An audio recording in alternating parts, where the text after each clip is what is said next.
Okay, well, welcome again. For those who've just joined us, this is the Sacramento Friendship Force Club, and we are going to hear about a very special community garden. And Pat Ghiglieri is the chairperson of the community garden that she'll be talking about.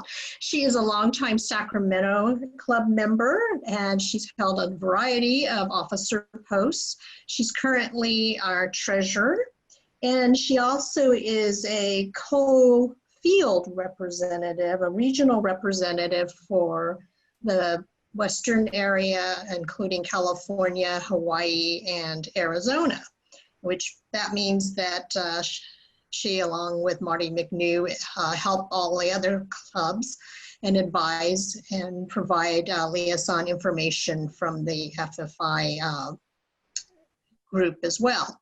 So Pat, you are in charge of a very special garden, and we are very fortunate to have you sharing with us. So I am going to turn it over to you, and go right ahead. Pat, let me interrupt one moment for just a little technical thing that I want to explain to everyone and to Pat as well. Pat is in an area with a little low bandwidth, so we're going to have the PowerPoint being played through my computer, and she'll be telling me to advance the slides as we go along. As we do that, just because we don't want, if someone comes on later and they happen to have their video on, or their audio on, we don't want to change what you're looking at. So we're going to spotlight my video. So what you see is the screen with the PowerPoint. But because of that, Pat, they won't see your face during the video, only during the question and answer section. So just wanted to let everybody, that's okay with you, okay. You don't mind that? Golly sakes. Okay, let's see if we can get this thing rolling. Okay. And well, first of all, wait a sec, Pat, I'm gonna take that out because I'm seeing that it's in it's in the wrong view. We want to go to take off presenter view, or is it? There we go. Click that off. Now we'll try it again. So you're trying to get one slide at a time? No, we don't want them to see your presenter notes. Right. Oh, I don't have too many, so. Oh, well, okay. Oh. Let me I'm going to stop sharing for a second and make sure that that's correct. Okay.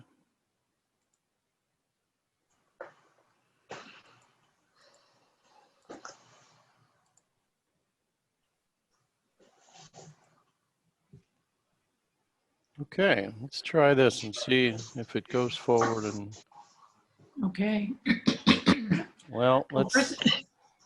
First of all, I want to thank everyone for joining. I was amazed about how many people we were going to have to hear this presentation. So as of this morning, I thought it said 99 people or something, but looks like a lot of people didn't get able to get on. So anyway, this is, you can move forward, Chris, to the next one. Hold on, Pat. I'm again having some technical difficulties here. So let me stop this for a second. We're going to start it again from this one.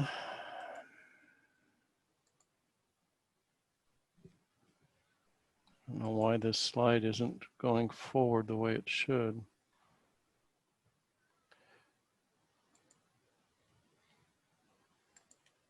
We didn't practice this this way, guys. We practiced everything except this, but because I didn't know we were going to be doing it from my screen. So I apologize for all this technical difficulty stuff.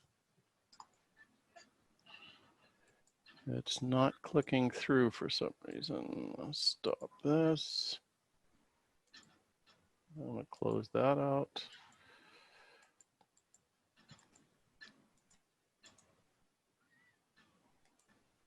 Okay, try it again.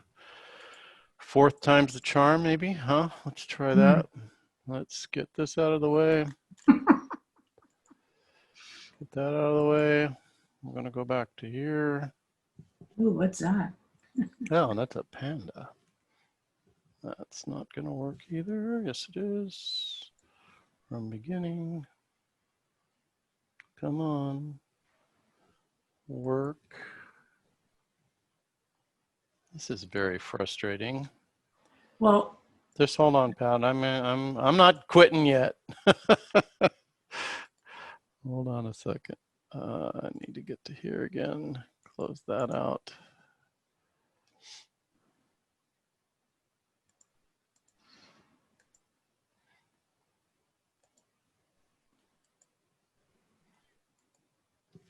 It should be clicking through, but I don't know why it's not. We may have to just do it sure, this that's way. fine. Let me, see. Oops, not that one. Chris, I have a suggestion. Yes. Double click on your first slide there, the largest picture of it, Yeah. and that will bring it to be a full screen view. And then down in the bottom left-hand corner, there'll be little arrows that you can cursor left and right. Yeah, that's not working. Oh, I'm double clicking on it now. It's for some reason this isn't functioning like a normal slideshow, and I don't know why. I can't remember how to get rid of this stuff on the bottom and the top. We can shrink that somehow, but I don't remember. Anybody know how to do that? Oh, is it in layout? Oops.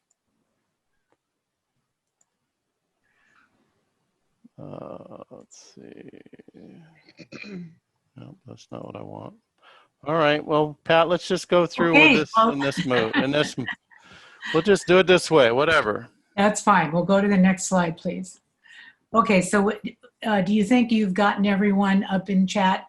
That's what we were Yeah. So we'll be doing the chat, okay. And then That's they can just type in there, and then I'll review. Okay, and then when about halfway through, everyone, we'll stop for, if you have any questions, we'll go.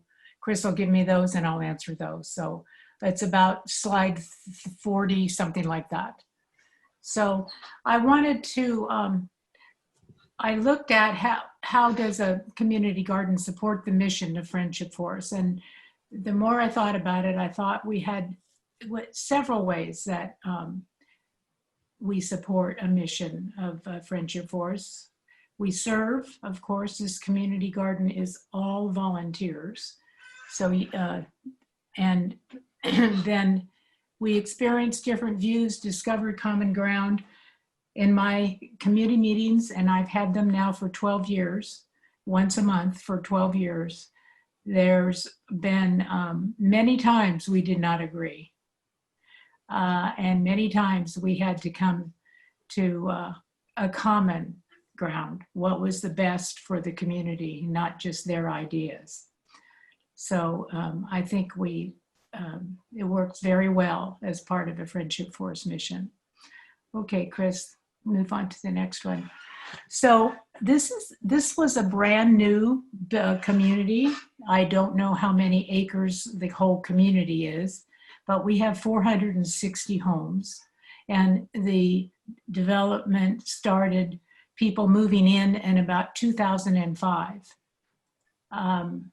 My husband and I moved in 2006.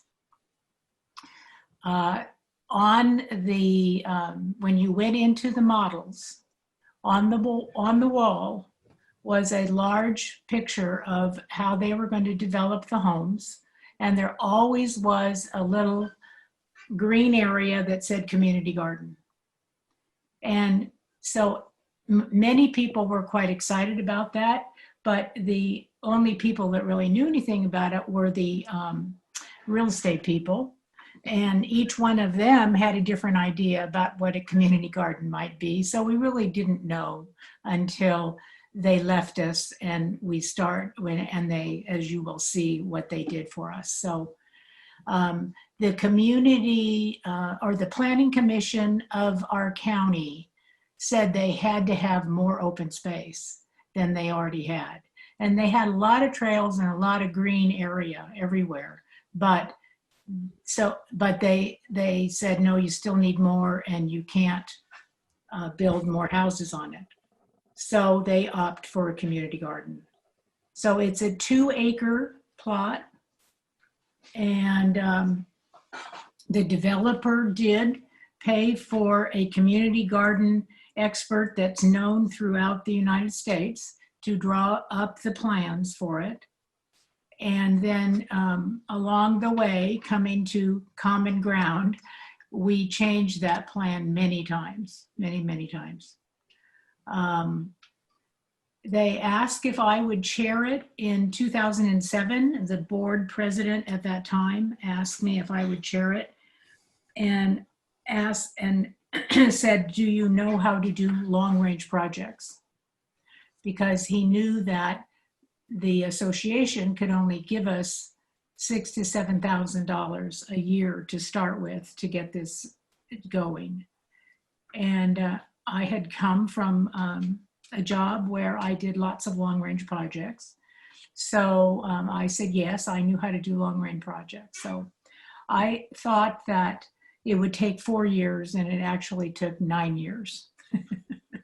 So we held our first meeting in early 2007. And I was simply amazed at how many people came forward who wanted to help. So, and we'll talk about that in another slide.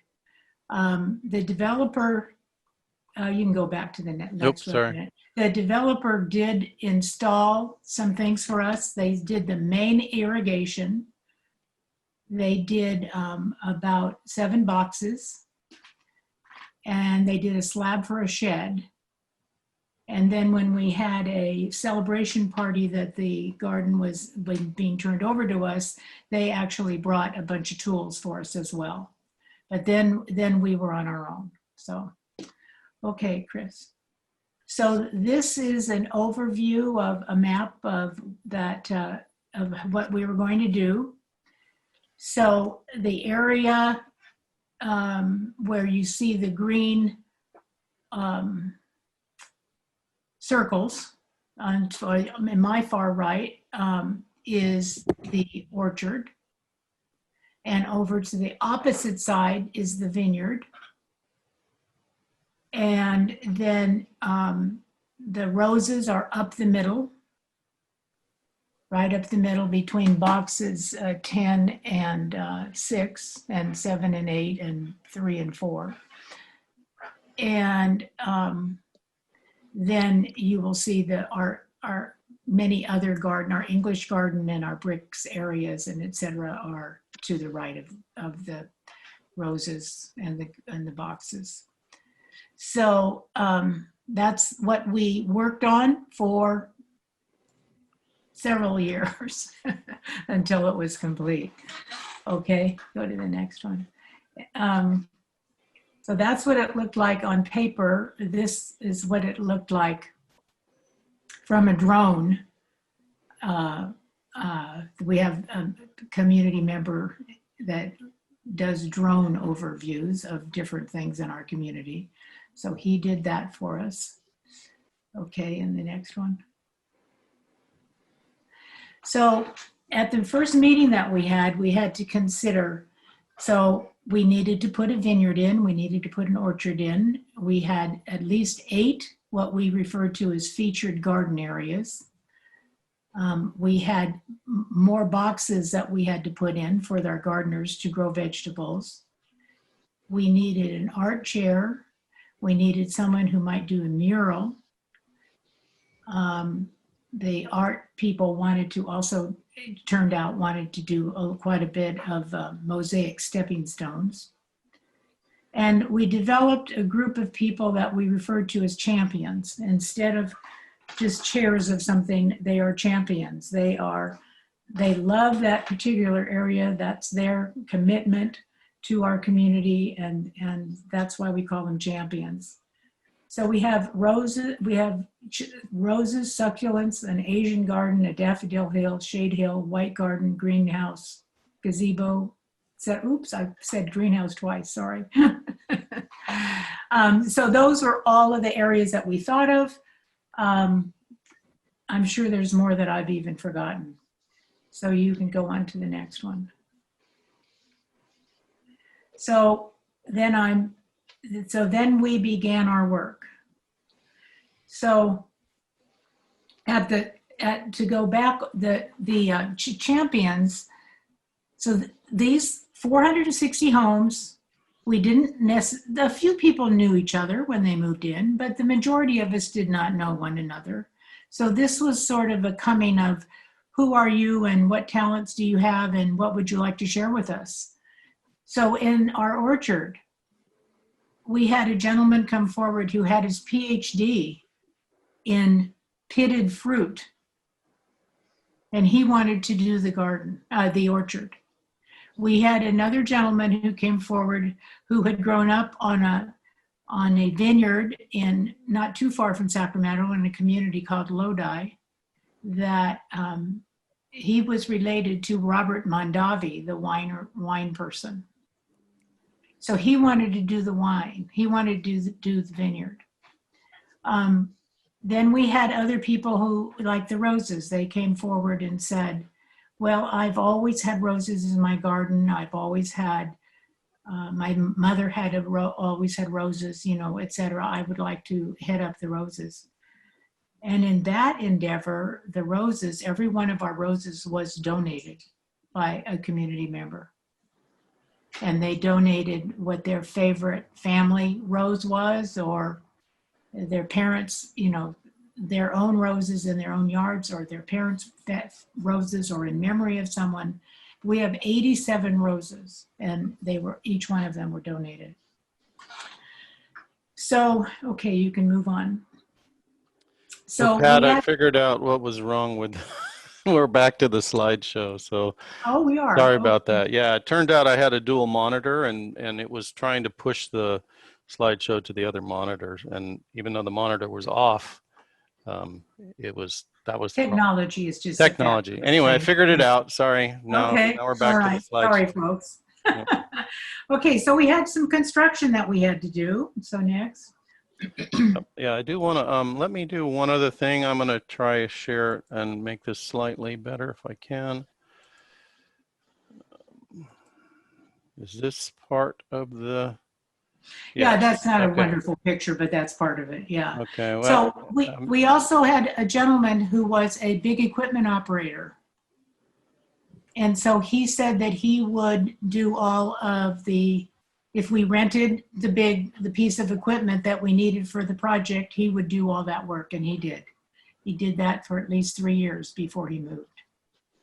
So we exhausted him, I think. Okay, next. Oh yeah, so that didn't work. So, so I have to try one thing and another. I'm thinking, oh, that's got to make it better, but that didn't help. No, so that's not the one I want. Let's go back to this one. And we'll go back to here. There we go. Okay, so that's the beginning of the development of the boxes. We refer to them as boxes. Plots is another one. That's been kind of a joke because plot sometimes here in the United States has a different meaning. We're going to go visit our parents' plot at the cemetery or something. Anyway, we actually, some of these were done by the developer, and he did do several at the beginning. Okay, go on. So we have 3, what we refer to as tall boxes or handicap plots. So we have several community members who want a garden but who cannot get down. And so these are committed, devoted to those people. Okay. They poured us a slab for our shed. And then the men in the community decided to build the shed, okay? As well as the finishing of the plots from the developer. All right. Okay. And this is some more that construction that we had to do. This is the beginning of the English garden. And 1 year we had all of the cement poured for the curbing for this English garden. And then it was the following year before we got the bricks put in and we were able to plant. So this has definitely been several years in progress. Okay. And there's the slab that they finished for the shed. All right. So then they also started on the vineyard. There was several things going on at once, of course. So our vineyard person wanted to start planting his vines as fast as he could, but he needed to have them protected. And these happen to be what is referred to as either grow tubes or shelters. And our very own member, Marty McNew, is a partner in a company called Blue X that sells these. So I think we got a good deal on them. And if any of you are interested in starting a vineyard, Marty sells her shelters all over the world, literally, and she'll be happy to take your order. Okay, next. What that does is, you can go back a minute. What that does is protect the vine, the brand new vine from the sun and from any animals, particularly. And they stay on there about 2 years, I believe it is. Okay. And that's what it looked like now. That's how much it's grown from that to this. And just this week, they picked the grapes for the next vintage wine that they're getting ready to bottle. Or not bottle this yet, but getting ready to blend. Okay. So they're checking on that's some of the grapes. And that's when it's ready to pick. And they look just like that this week. And that's how we did it, just all by hand. And in barrels, and then in buckets, and then the next one. And then we dumped it into the machine and crushed it. Lots and lots and lots of activity and volunteerism. Okay. Okay. We have 46 fruit trees. And we donate them all. Every bit of fruit goes back to the community. We have signage on the gate each week that there is giveaway fruit. People know about 3 days in advance that there's going to be peaches or apricots or pluots or figs or oranges, grapefruit, et cetera, and pomegranates. I could go on and on. Pretty much any fruit tree you can think of, we have.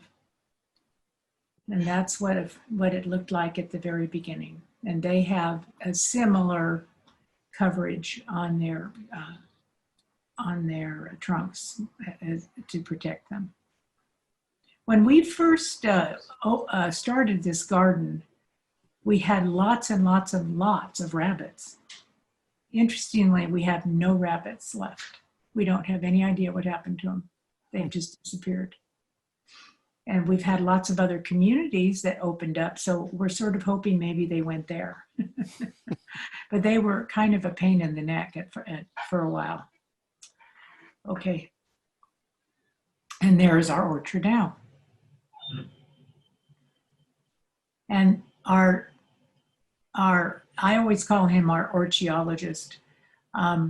He tries to prune the trees so that we can continue to prune them, keep them pruned. We just don't let them get out of hand and get up to 12 feet high. We try to keep them at about 7 feet. Okay. Okay. Arts, crafts, and decor. All right. So we bought a few things. If I see something that I think is appropriate for our garden, if I have the money left over in the budget for that year, I'll pick up something here and there. So there's one little turtle guy. But we have made quite a few, but what you're seeing right now, it's all been purchased or donated, actually. The crane was donated. The bird feeder was purchased. Okay. Okay. This was done by 2 members of the community, a mosaic to our topping to our sink. This is an area this is the only area that has regular, non-recycled water, potable water. The rest of the garden is recycled. So our whole community uses recycled water in our front and backyards and in the garden. Every gardener has to go through a recycling class before they can start working in their garden area. At first, the irrigation district didn't quite know what to do with us, and they had all kinds of rules and regulations that we had to jump through, and we went to visit several gardens that also used recycled water during the beginning of this project. And so then we still to this day follow the rules that they developed at that time for us. So as I say, everyone goes. Most people aren't thrilled to go to a class.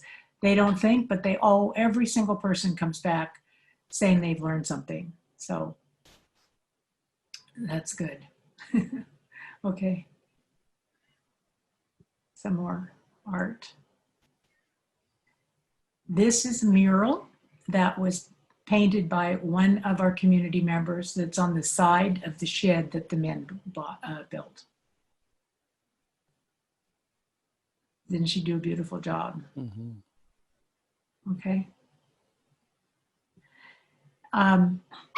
Every year we decorate for fall, and we also happen to have a member of the Sacramento Friendship Force who has a relationship with a pumpkin farm, and he posts an ad or come to the pumpkin farm, come to Fog Willow is the name of the pumpkin farm, and he has it on his ranch sign, and he always makes a deal with the owner of the pumpkin farm that we can come out and pick up pumpkins for our Oktoberfest that our club has.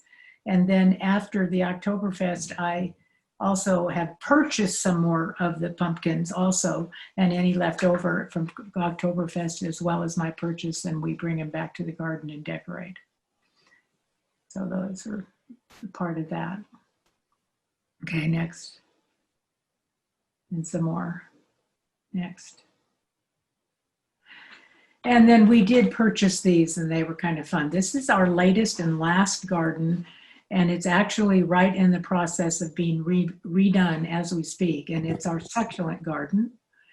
And it was a little spot that we tried to grow some things in this area, and it simply didn't work. But we finally settled on succulents, and they've done quite well, but they have been overgrown and not tended to in the way they should have been. So now I have 3 new people taking over that area, and I'm looking forward to seeing how nice it's going to be.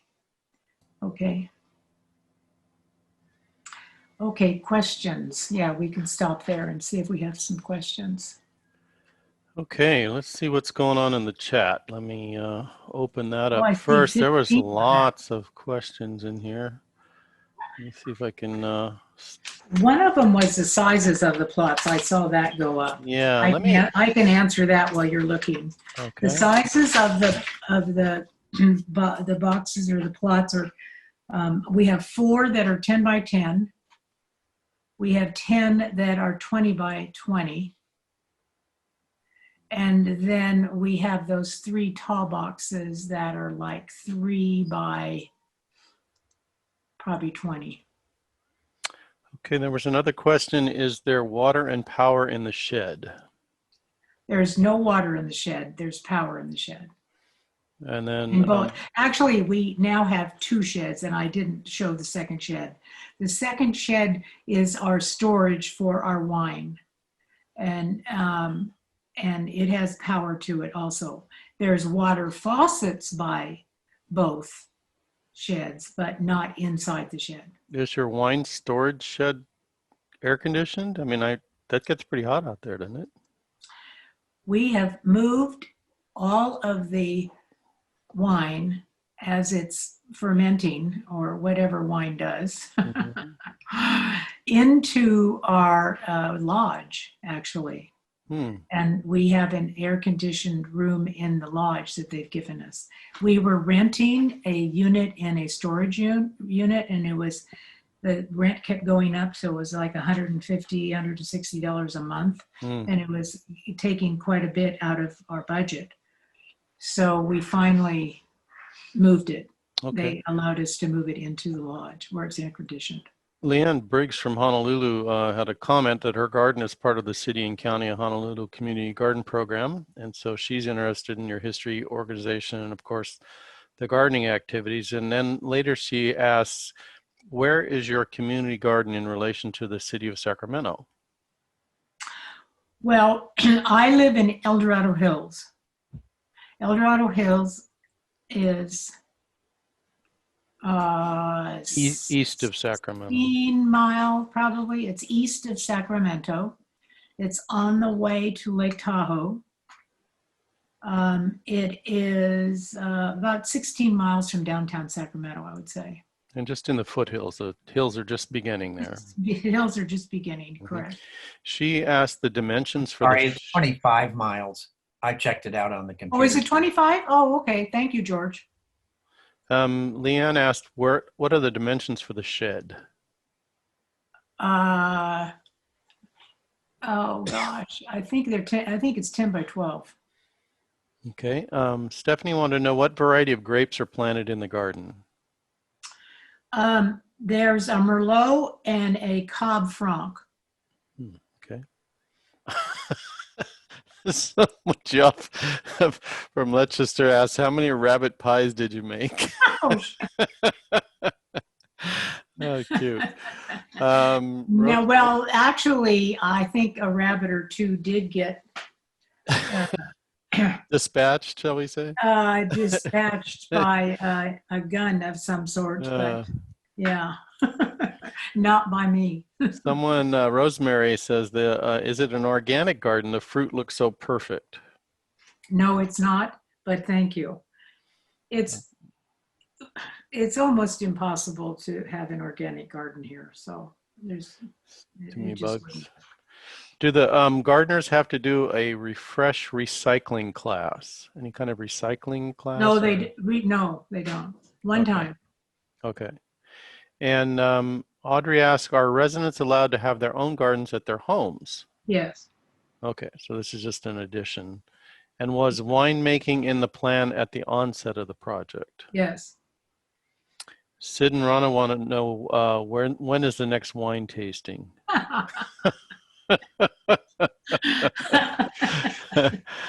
Okay. Yeah, sure, Rana. Sure. So if anyone else, does anyone have any other questions, you can raise your hand in the participants window or just unmute yourself and ask quickly. No other questions? Okay, so we'll go and continue on here. Okay, how are we doing on time? Oh, we're okay. I have 4:36 on my clock. Okay, yeah. Let me do one more thing before I do that, though I didn't do last time. Hold on one second. I'm going to spotlight this video, and then we're going to go back to the share screen and see if this helps. Okay. Except, of course, there we go. Okay, so we have many structures or buildings or things that we have in the garden. Let's go on.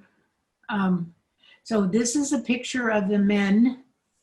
We always joked about this, that this was an activity of many chiefs. Pat, hold on one second.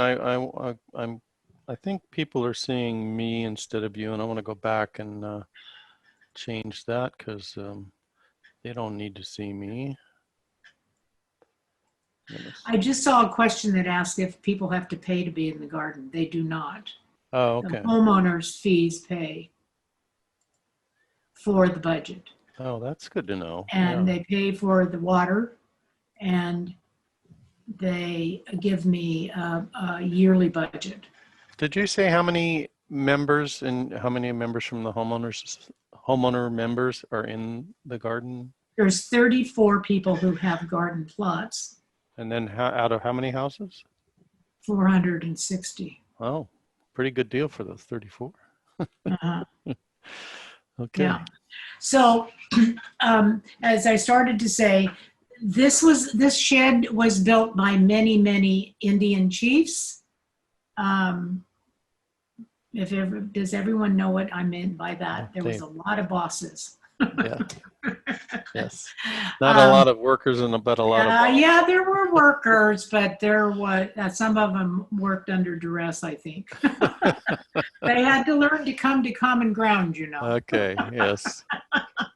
The gentleman on the roof was a roofer in his real life, and so he volunteered to put the roofing on. It was just amazing how many skills people have in our community and who are willing to share those skills. So, okay, go on. Well, you can see the beginnings in front of the two men that are looking out into this. Those are a bunch of tomato plants. We'll talk about the community. Well, go on. I'm right. trying. I just don't believe today the way things are going. I know. Okay, here we go. We're going to have to use the mouse, I think. Oh, okay. All right. Well,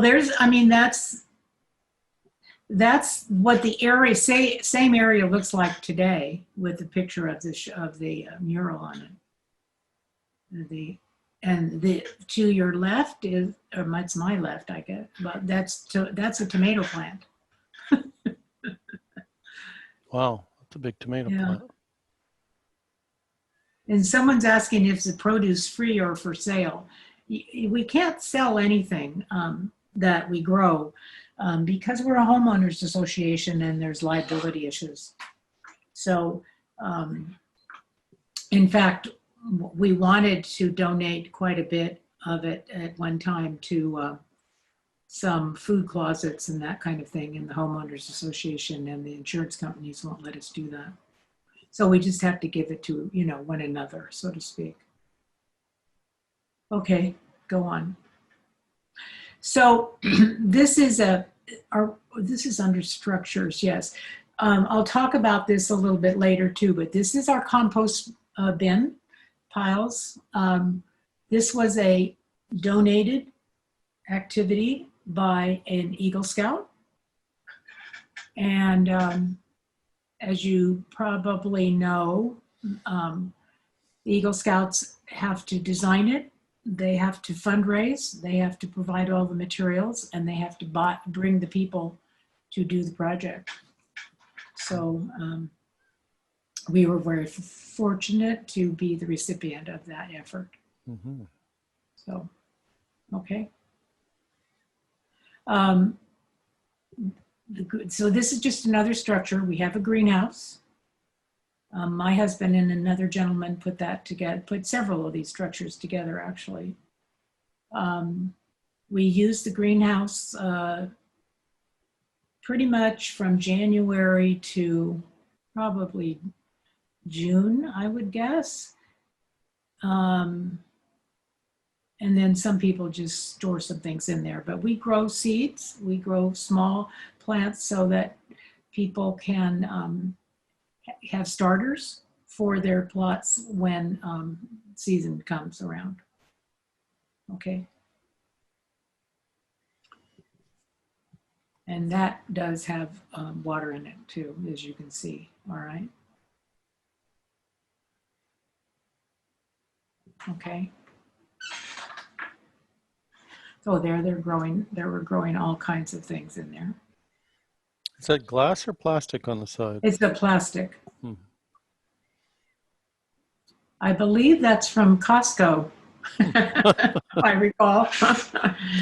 This is another structure that we, the men constructed. Again, my husband did that too. For some climbing roses that you'll see later, and that's what the climbing roses look like now around it. Okay. Okay. So that's kind of the beginnings of how the roses looked. And you can see the stepping stones, also the mosaic stepping stones that go up the, at that time, they went up the pathway. We've since changed that and they are in a different location now. But this was an art activity that we got lots of community members involved in who we just bought the cement stepping stones, and then we used our craft room and invited anybody who wanted to come to do a stepping stone. And we had lots and lots of people come. Okay. Oops. Okay. All right. The roses are absolutely, truly magnificent when they're in full bloom. And we have, I'd say, 3 seasons when they're in full bloom like that.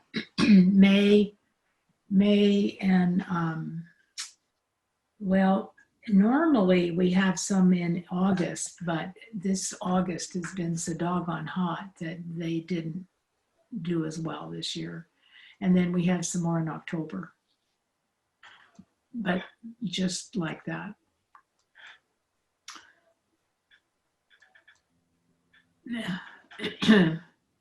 This is a view from that structure that you saw that was empty down to what we refer to as the shade structure down at the opposite end. And there's tables down at that end. Okay. We also have a group of, there's a couple of men, 2 or 3 men that participate, but mostly women, who take a section of the roses and they prune them and clean up around them every single week. So this is the group that's doing their little chores. They all come, they just come, there's 6 roses per section, and it looks to me like this is sort of a group activity right now going on, but that's what we do have. So our champion of our roses has a group of people that I don't even know really who they all are. And they're just absolutely committed to this job and to keep these roses looking beautiful all the time. Okay. All right.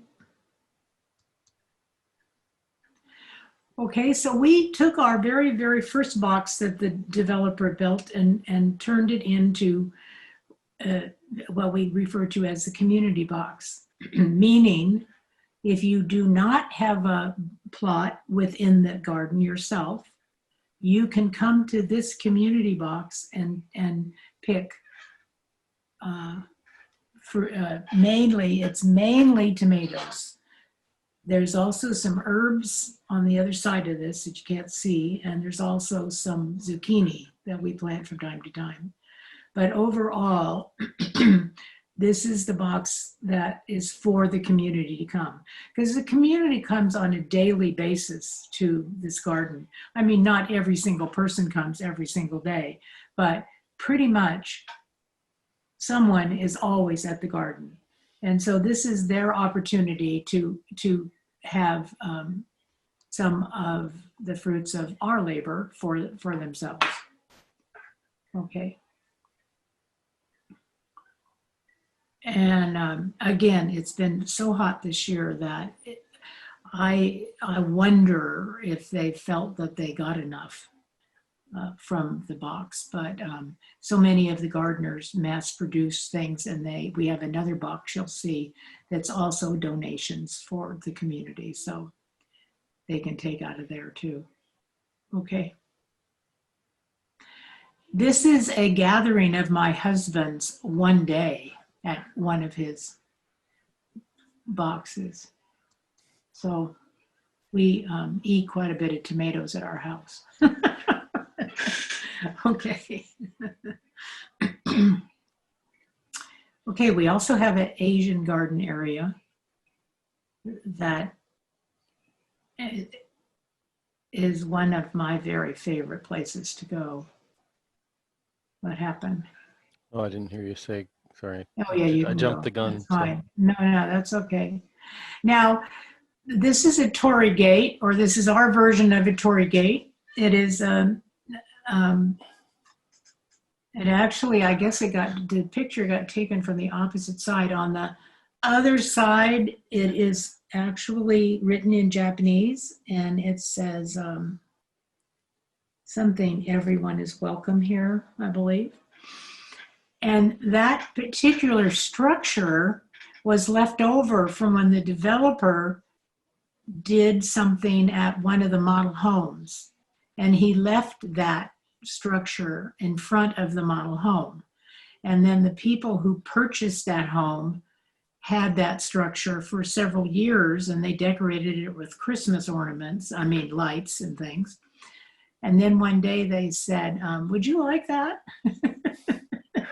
So with some effort and some trucks and lots of strong men, we got it and painted it and got it to the garden. So it's been very nice. We love it there. Okay. And then we did a bridge. And we have lots of Asian plants grow, Asian type or plants that you normally see in an Asian garden, but not anywhere near that you've seen in other places, of course. But we have a rather small area to do this in. Remember, everything you've seen so far, the whole thing is just 2 acres. So this is just another area of the Asian garden there. Okay. Another. It's very peaceful back here. And when those roses are in bloom, you can be back here and you can be looking through this structure that you see all the way up. And it's just the beauty of all the colors of the roses is just absolutely magnificent. And all the trees have done so well in this area. Okay. Well, and going back, I'm sorry, go back one. In this area, we have 2 ladies who they're here almost 3 times a week. And they're pruning and they're raking and they're picking up leaves, and it's just as immaculate as it can be. So, okay. Okay, so now it's our English garden and memorial bricks. And we call it an English garden because it's more formal. It's truly more formal. And we have lots and lots of boxwoods. We have not had good luck with our boxwoods.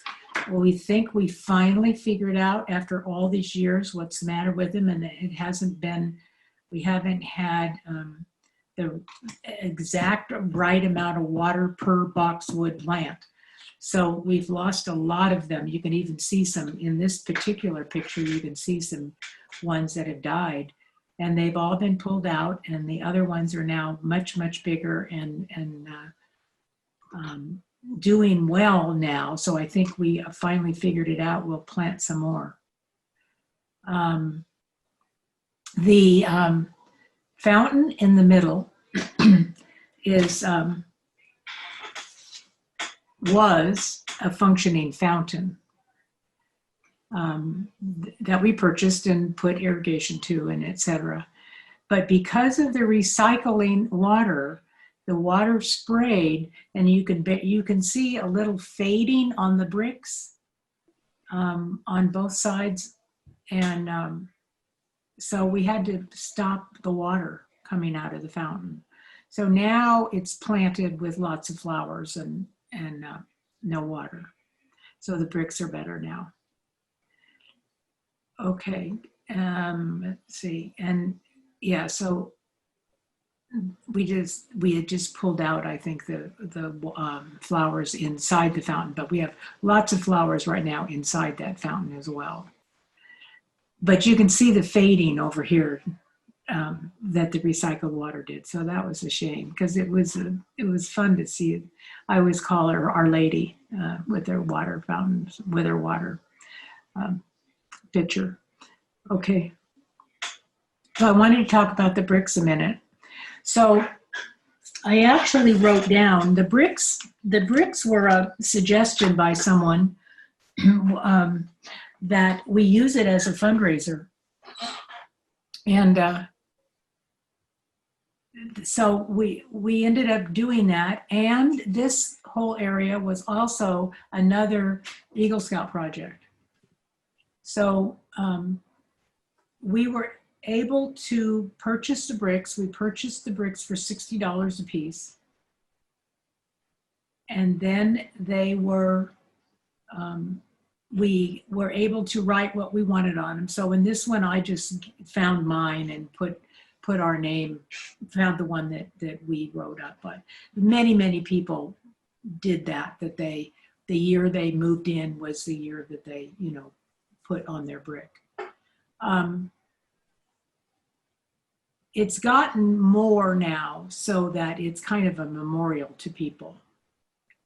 And the person that's in, which is fine, and it's the person who's in charge of it is doing just a very fine job with meeting with the people in advance of getting the brick engraved and making certain that he completely understands what they wanted to say on the brick. And when the brick comes in, he then meets with them, and they get to choose the area around that fountain where they would like to place the brick.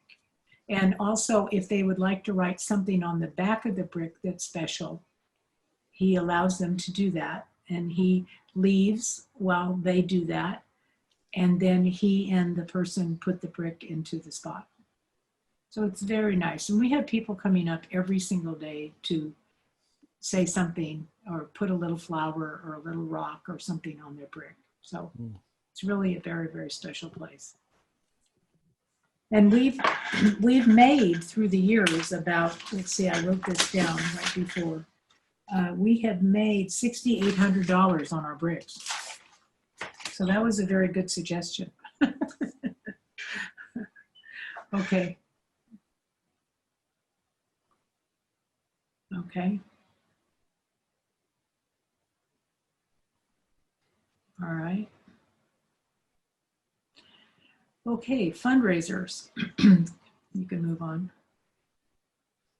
So our board gives us, let's see, I wrote this down. Pulled it out, I thought. The board gives us approximately $6,000 to $8,000 a year to work with to continue upgrading the garden. At the very, very beginning, one year they gave us $17,000 and another year they gave us $16,000. But it was never enough. So we knew we had to do something for fundraising. So we started with the bricks, and then we started doing a dinner and a raffle. So this is a picture of one of the many dinners that we had inside our lodge that we refer to it as. This lodge has a kitchen connected to it, and our social committee does, many function in it. And this one, the garden committee took over and did the event. And we had up to like 80 raffle items. And most of the raffle items were donated to us. Other people, other times we would pay for some items. And each time, again, in this particular, I wrote this down too. Let's see, what did I say? The raffles, we made $25,400 over the years in fundraising. So it always was a very fun event. Okay. This was an event that we held in front of the garden. And this was an event that was called Wine and Wheels. So we served our wine to the community, and some of the community members, not all men, but mostly men, who had cars that they either had in their garages or they stored them somewhere because there wasn't room in their garages for their fancy cars. Then they went on a parade throughout the community, and then they had them on to show up and down the roadway that we have leading towards the lodge. So this was just another outdoor event. So you can see the community truly likes to come out to events that we have at the garden. Okay. And we asked many people who weren't necessarily members of the garden if we knew they were a good cook. We asked them if they would make an hors d'oeuvre for us, and we actually told them in some instances what we'd like them to make, and they did it. And so that's just a sampling of all the fabulous things that we had to eat. Okay. And of course, people bought tickets for this. So the other people who wanted to serve were, as I said, the Boy Scouts, the Eagle Scout Project. We have a church that's just about a block from us here, a very, very large church. They had a group that wanted to help. I guess I failed to say this is a community of 55 and older. So I think these people from this church group wanted to come and help the old people. So, and then the most wonderful group of all is our AmeriCorps people. For those of you who are, I don't know, in England, I know there's some of you that are online that are from England. AmeriCorps is like the Peace Corps, only it's younger people and they're giving back to doing something in America. So this is a group of, you'll see pictures of them. They sign up for a year, and some of them are graduates, college graduates waiting to get into the next program that they're doing, whether it be graduate work or being a physician, being a speech pathologist, being a nurse, that sort of thing. Some of them have barely made it out of high school, and they're using AmeriCorps to kind of figure out what they might want to do with the rest of their lives. So it's a mixture of kids, and they come as a team, and we use them as much as we can. We use their strong backs and their arms and have them do some of the tough stuff for us, generally at the end of each year in October. Okay.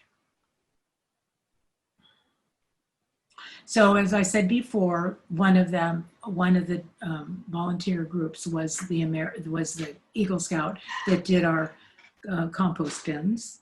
Okay. And then this is the church group. that came to help us with, looks like the strawberry patch, something to do with strawberries right there at the bottom, but I can't quite tell what they're doing. Looks like we're making something. Oh, it looks like we're doing some pathways there. Yeah. Okay. And then this is the AmeriCorps group standing, waiting to be the young man that has his hand up. That's because I'm standing on the other side of this picture, and I say, I need 3 people who need to go to the orchard with Dawn. So he's raising his hand as one of the 3 people, and they all end up going with one of our champions to the areas that they need the most help in. And of course, this has all been pre-worked out before between me and all of my committee. Okay. And we feed them too, by the way. And then this is the area, this is that the community box. And we needed to take out a whole bunch of stuff. Then we needed to add lots of soil and lots of amendments. And this was just last October. So we hope that we get to have them again this year, but with COVID and the pandemic, we don't know whether they can even come. We have no idea. We heard maybe they might become contact tracers. We didn't know. So it hasn't been finalized yet. Okay, next. And those are some of the girls from the AmeriCorps who are starting to prune a climbing rose. They have absolutely no idea what they're doing. But they wanted to do it, and so we said, sure, go ahead. Because obviously they could clip the things that were sticking out, but you know, to actually prune a climbing rose on the structure that it's on, we've now gone to a professional person to do it. So our climbing roses are also beautiful, but we just let these girls do it this time. Okay. And that's just, this is this year's picture with lots of sunflowers going on in the community gardens. In most cases, they're not in bloom anymore, and they definitely need to cut out, be taken down. Okay. And then this is how we hope the garden will start looking soon, because we're looking forward to fall here in Sacramento. We've had dreadful weather this year, and we've even had temperatures as high as 111, which for you who are on Celsius, that's 43 or more. So you know how hot that is. Anyway, this was just a picture I wanted to insert because I thought the colors were so beautiful. And I wanted to talk about we need some rain. Okay, I think that's it, Chris. Yeah. Yeah, looks like it. Let me get out of here. Okay, so let me take a quick look in the chat and see what's going on. Like there's 22. Oops, I'm going to close the participant window and let's start at the bottom. Some great photos. Is it primarily drip irrigation? Yes. Okay. In the gardens, in the vegetable gardens themselves, yes. Has anyone tried to estimate what it would have cost without volunteer expertise? No, but it's mentioned many times. And the other thing I want you to realize is we are many of the people who are still working in the garden and still volunteering in the garden were 12 years younger when this thing started. So that's another reason that some of us need some help along the way here. So we are looking, this year we're looking at maybe hiring some more help because of the mature ages of some of us. There were 2 questions relating to money, but I think you may have addressed already. Do you have to pay to have a plot? No. No, yeah. And then someone asked, and I think you addressed, is the produce free or for sale? Yeah, I can't sell it. Yeah, I can't sell it. Okay. And then let's see. Can anyone in the community come and take a rose or only the official gardeners? Well, of course, now and then someone does come, but no, we ask them not to pick them. Yeah, don't pick the roses. Yeah. That's all the questions in the chat. Does anyone have any? You can, I think at this point, if anyone wants to unmute themselves and ask a question, they could do that. Sure. Len wanted to ask a question. What are the hills in the background, and will they have housing in the near future? Well, the hills in the background are just the hills of El Dorado Hills, and yes, there are houses back there now. Oh, okay. Yeah. But I'm not sure how much that development is if it's to capacity yet or not. I don't know. Jean Marie, did you have someone else have a question? Yes. The question I had is, do you donate the produce to the food banks at all? No, you missed that. We can't. We can't because our insurance company won't let us. Really? Because individual Liability issues. Yeah, the River City Food Bank and some of the others will take produce from people. So I know. That's really sad. Well, Yeah. It may not do the COVID. I was Yeah. trying to make fruit. I would think during this time they wouldn't take anything, but Yeah, right now they probably won't take anything. yeah. Okay, too bad. Karen, What is the name of your community? Four Seasons. It's called Four Seasons. Is it a Correct. Del Webb at all? No. It's a Cahovanian. Oh, I don't know. The name of it. They're from the East Coast. Oh, okay. Yeah. Hi, worry. Oh, that's okay. Yeah. You want to move here? Yeah. I've already lived two places, Florida and California. But, Oh, okay. Well, you don't want a third then. She's half ours. Yeah. Yeah. Right, I know. they won't let me go. Okay. Yeah. Pat, Yes. Karen McCready, how you doing? Hi. Tell Bob hi. Where is that AmeriCorps group based? Well, AmeriCorps is based out of Washington, D.C. Yeah, but I mean, usually like we have a group in Sacramento, in San Jose most years, but I was wondering. Oh, well, we house them at the McClellan Air Force Base is where they're. Oh, okay. Yeah, it's a different kind of setup, yeah, because we'd have to find housing for them, but we need help in our Friendship Forest. I don't know if you've been there, but I think some of you are listening in have seen one of these days I'll figure out how many acres it is. It's probably not more than one, but it's part of a public park in San Jose. And we have 20 surviving trees there. We've planted more than that over the years, but we plant a tree for every international. Yes. Yeah, we've been doing that since 1994. Yeah, but it's a lot of physical labor and it's a little beyond us. So always looking. Well, you may want to reach. You might want to reach out to the Boy Scouts and see if there's a. Yeah, I need to try that Eagle again. Scouts Yeah. do group projects or not, or if they all have to be individual, but that might be worth Yeah. it. Well, it's, the hardscaping's done, but it's really weeding and Right. that sort of and distributing mulch. That it's that kind of not so glamorous, not as much plants, but or planting trees. Tim Trainer, you're unmuted. Did you have a question? Yes, I did. Well, mainly I have a comment. I'm in Canada. I'm in Vancouver Island, and I think this is a marvelous idea. I really enjoyed the presentation. The question I had actually was not. It was more general than the garden.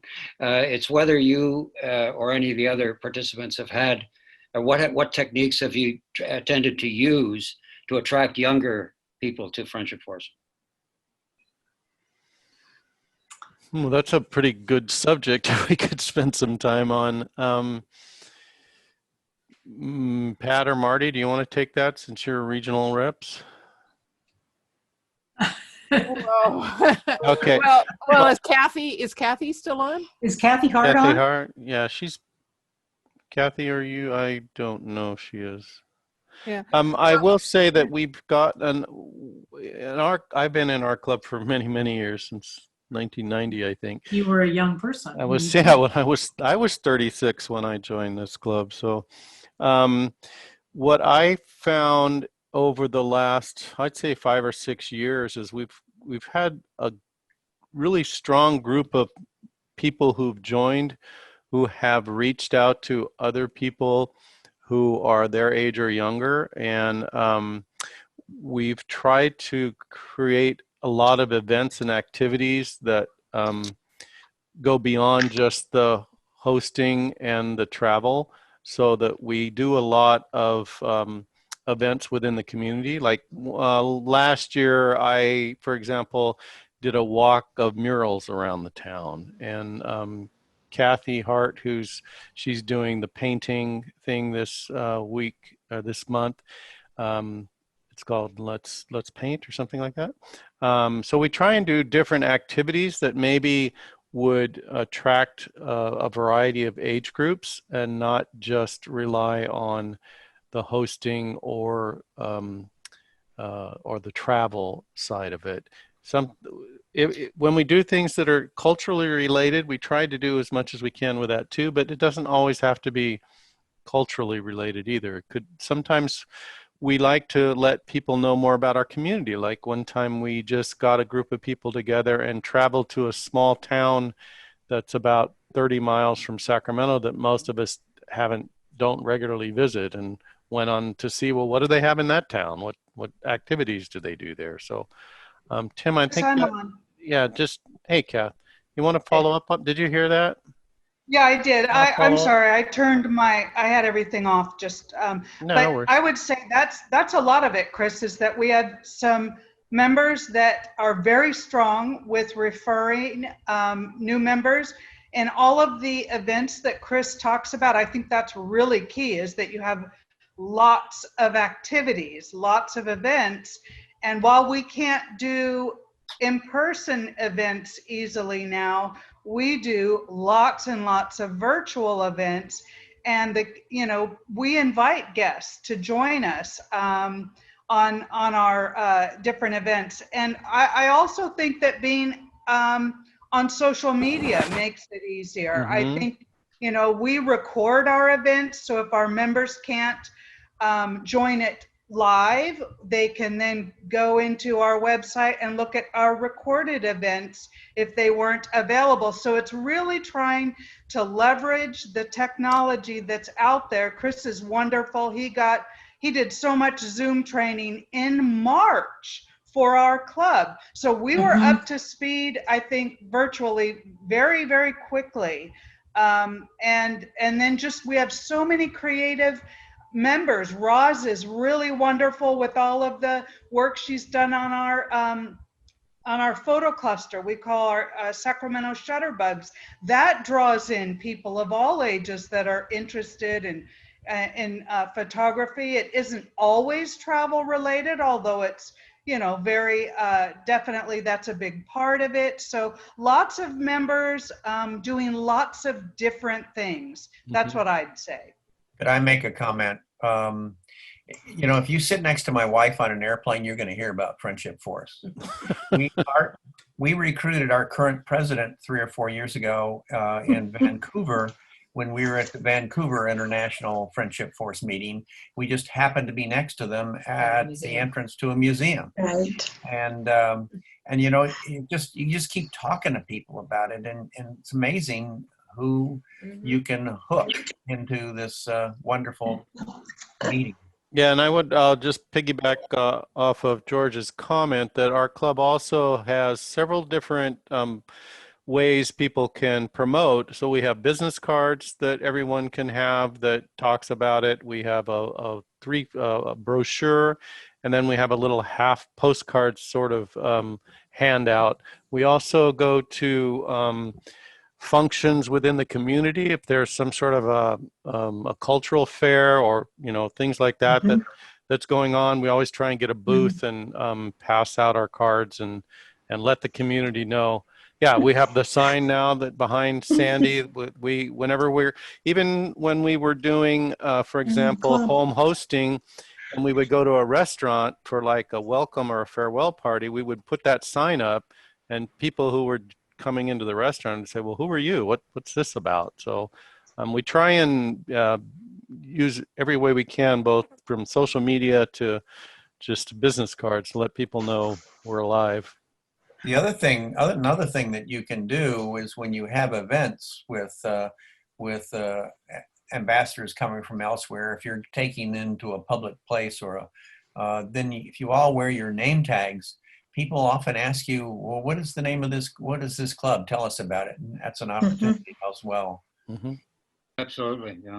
Yeah. Chris, I belong to an organization where we go out to lunch a couple times a month to different ethnic restaurants. And people ask me, where have you gone? Or, what have you done? And I'll tell, just talk about, and I'm not necessarily recruiting people, but three of our newest members are within the last couple of years are just from listening to me talk about Friendship Force travel. Mm-hmm. So it's just kind of it's sort of serendipity. Well, Chris also has presented to Friendship Force, to the Renaissance Society about that. And yeah. And I think we recruited Kathy Hart out of the Renaissance Society. Used every opportunity to speak to community organizations about what you do. I used to talk to social groups, like the Lions clubs and people like that. Mm-hmm. There was a travel organization, like a company that sold luggage and things like that. And he often would have a place where he would ask people to come and speak. And it wasn't so obvious that I would get someone sign up that day. But what I found was people would say to me, I saw you at this one thing, and then later I saw an ad in the paper or an article in the paper, or later I was at the Renaissance Society and your name popped up again. And so I think it's that repetition that people start to keep hearing Friendship Force, Friendship Force, Friendship Force, and they're like, well, I got to do something. What is that thing? So, yeah. Well, this is all really, really helpful and grist to the mill, because the one on Vancouver Island, the group is relatively new. I actually was involved more with the one in Ottawa, in Canada's capital, which is one of the larger ones in the world. And we, in fact, have done many of those things that you suggested. mm-hmm. And we're finding really getting to a younger demographic is a lot of work. Yeah. How close are you to Victoria? The name is actually Victoria and Vancouver Island. So the center is actually in Victoria. Another thought, this is using what I think a lot of younger people are drawn to, and younger, I'm saying, 40s and 50s, would be a meetup group. If there's a travel meetup group, yes. which is all online, mm-hmm. we've had lots of referrals join from local. We have many travel meetup groups in Sacramento, but one in particular, a former president runs that group, and we've probably had, I'd say, 6 or 8 new members just from that one source. Yeah, and I think those were younger members as well. Yes. Yeah, I would agree. That's been a really good source for us. That's excellent. I really appreciate your comments and your help. Sure. Anybody else have any other questions we can address? I think there was one question about the garden that I didn't address. Pat, I answered your issue about the Eagle Scout. I see that. Yeah. Okay. Yeah, I saw that. The person from Hawaii, Honolulu, mm-hmm. who's are you still on from Honolulu? Yes, I am. Okay, Leanne, is that it? Hi, Leanne. Hi. Her question has to do with it. How do you get a plot, and is there a waiting list, and how long can you stay in? We've been very fortunate, actually, that if people's maybe I've had a waiting list for maybe 2 months, 3 months, something like that at the most, and we've had people who are been in the garden from the very beginning, and they're still there. But they know that it's not their plot for life. but they would prefer not to know that. But I mean, it just seems to happen. I mean, I also serve as the co-chair for our welcome committee here in our community. And we have many, many people who say, yes, I'm interested in the garden. And so I have to go visit them and chat with them. And, you know, sometimes once they find out what it's really all about, then they're not quite as interested, you know. Or, you know, but then once in a while they are. And so then I put them on my waiting list, and then every year someone withdraws, you know, and so then there's another plot for someone. Yeah. Okay. Yeah, I have a question. I have a question. This is Patty. Yeah. Am I recognized? Go ahead, Patty. Yes. You are. This You is are. a question for Andy. The outbound journeys for next year, are they scheduled, or what's happening with the outbound journeys for next year? We'll be talking about those again in our next meeting, our next board meeting at the end of September, because we'll need to reevaluate the journeys that we have canceled this year and looking at next year, because we're also needing to determine what to ask for 2022, or if we want to try to re-up the ones we missed and put that into 2022. And I know you were going to lead an outbound for us this fall. So those would be considerations of do we want those versus some other place as well. But yeah, it's a lot. It's all dependent on what happens with the COVID, the vaccine, a viable therapeutic, and also willingness on the part of those who do want to travel or to host, and also government requirements on quarantines, or what countries can come to visit us and what countries will allow those of us from the United States. But as of right now, International has not scheduled any outbound journeys. Is that correct? I put them on the calendar. Like, I think weren't we assigned to Africa? Yeah, I think We had been, FFI has been trying to match people for 2022.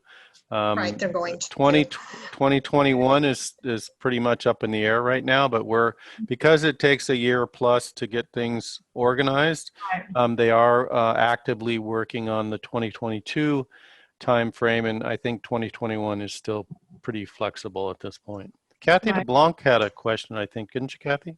Yeah, I did. This is for Pat. Our club had such a nice lunch out at the garden. Is that just because we were special because we knew you, or is the garden available for other groups to come in and utilize? No, it's special. Okay. We thank you. It's a really beautiful place. We know somebody. Well, and I should clarify that. We have had tours of the garden. We've been on the, oh gosh, the name escapes me. It's a volunteer women's organization that raises funds. And, Is it Junior League? No. Is it Seroptimist, Pat? No, it's not Seroptimist either. Shoot, what is the name of that group? Well, anyway, we've been on their tour. Assistance League? Assistance League, yes. Yeah, thank you. So, yeah, so we've had tours because we said yes to the Assistance League tour. We've also had some just small little garden club groups that would come through, but we've never sat them down and fed them and that sort of thing like we did Friendship Force. So I see the Wainwrights have unmuted themselves. Did you guys have a question? I was just going to make a couple of comments. First, it's Jeff Wainwright from Leicestershire. If that helps with your pronunciation. Thank you. Number one. Number two, thank you, Patricia, for a wonderful presentation. Really appreciate it. Oh, thank you. Thank you, Sacramento Club, for allowing guests to join you. Oh, yeah. Now it's 1:30 in the morning, so I think if I may, Oh, my. Oh, I my. may beg leave and say good night or good morning to everyone. I think we should all, wrap it up. I'd just like anybody who wants to unmute themselves and say thank you to Pat, feel free to go ahead and do that. Thank you, Pat. Pat, thank you. Thank you, Pat. Thank you, Pat. Great job. Thank Thank you, Pat. I want to say hi to Kathy. Yeah, thank you, thank you. Pat. Enjoyed it, Pat, You're welcome. Chris, and everybody. Thank you very much. Thank you. Thank you. Enjoy Bye. it.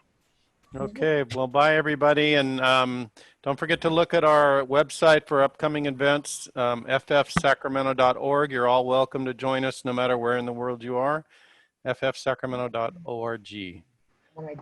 Talk to y'all later. Bye now. Bye. Thank you. Bye-bye. Bye.